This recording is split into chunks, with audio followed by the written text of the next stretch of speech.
शुक्लाम्बरधरं विष्णुं शशिवर्णं चतुर्भुजं प्रसन्नवदनं ध्यायेत् सर्वविघ्नोपशान्तये। शारदा शारदाम्भोजवदना वदनाम्भुजे सर्वदा सर्वदास्माकं सन्निधिं क्रियात्। ज्ञानानन्दमयं देवं निर्मलस्फटिकाकृतिम् आधारं सर्वविद्यानां हयग्रीवमुपास्महे। वाल्मीकिर्मुनिसिंहस्य कवितावनचारिणः शृण्वन् रामकथानादं को न याति परां गतिम्। मनोजवं मारुततुल्यवेगं जितेन्द्रियं बुद्धिमतां वरिष्ठं वातात्मजं वानरयूथमुख्यं श्रीरामदूतं शिरसा नमामि। तदुपगतसमाससन्धियोगं सममधुरोपनतार्थवाक्यबद्धं रघुवरचरितं मुनिप्रणीतं दशशिरसश्च वधं निशामयध्वम्। माता रामो मत्पिता रामभद्रो भ्राता रामो मत्सखा राघवेशः सर्वस्वं मे रामचन्द्रो दयाळुः नान्यं देवं नैव जाने न जाने।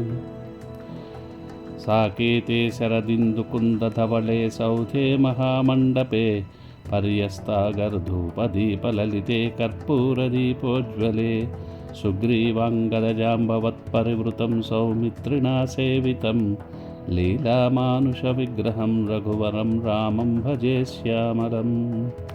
नमोऽस्तु रामाय सलक्ष्मणाय देव्यै च तस्यै जनकात्मजायै नमोऽस्तु रुद्रेन्द्रयमानिलेभ्यो नमोऽस्तु चन्द्रार्कमरुद्गणेभ्यः।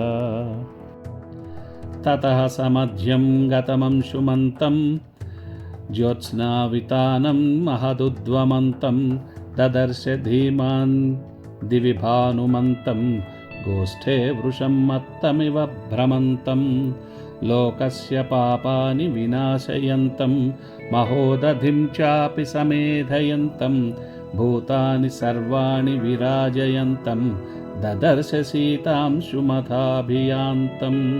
या भाति लक्ष्मीर्भुवि मन्दरस्था तथा प्रदोषेषु च सागरस्था तथैव तोयेषु च पुष्करस्था रराजसा चारुनिशाकरस्था। हंसो यथा राजतपञ्जरस्थः सिंहो यथा मन्दरकन्धरस्थः वीरो यथा गर्वितकुञ्जरस्थः चन्द्रोऽपि बभ्राज तथाम्बरस्थः।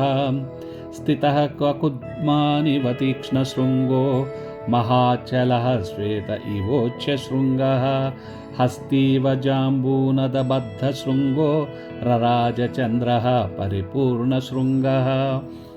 विनष्टसीताम्बुतुषारपङ्को महाग्रहग्राहविनष्टपङ्कः प्रकाशलक्ष्म्याश्रयनिर्मलाङ्को रराजचन्द्रो भगवान् शशाङ्कः।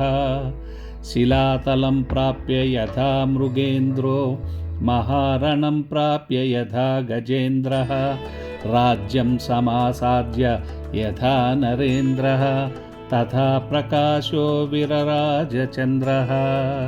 प्रकाशचन्द्रोदयनष्टदोषः प्रवृद्धरक्षः पिशिताशदोषः रामाभिरामेरितचित्तदोषः स्वर्गप्रकाशो भगवान् प्रदोषः।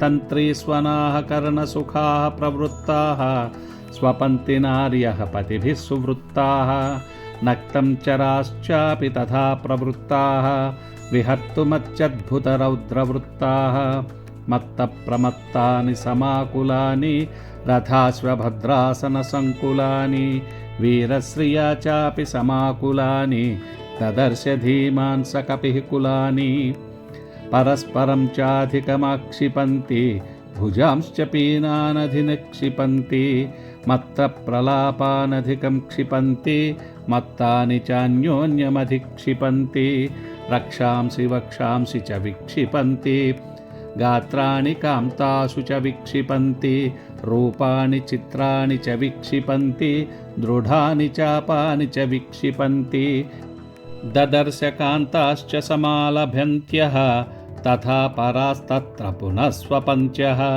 सुरूपवक्त्राश्च तथा हसन्त्यः क्रुद्धा पराश्चापि विनिश्वसन्त्यः महागजैश्चापि तथा नदद्भिः सुपूजितैश्चापि तथा सुसद्भिः रराजवीरैश्च विनिश्वसद्भिः ह्रदो भुजङ्गैरिव निश्वसद्भिः बुद्धिप्रधानान् रुचिराभिधानान् संश्रद्धधानान् जगतप्रधानान् नानाविधानान् रुचिराभिधानान् ददर्श तस्यां पुरीयातुधानान् ननन्ददृष्ट्वा स च तान् सुरूपान् नानागुणानात्मगुणानुरूपान् विद्योतमानान् सतदानुरूपान् ददर्श कांश्चिच्च पुनर्विरूपान् ततो वरार्हाः सुविशुद्धभावाः तेषां स्त्रियस्तत्र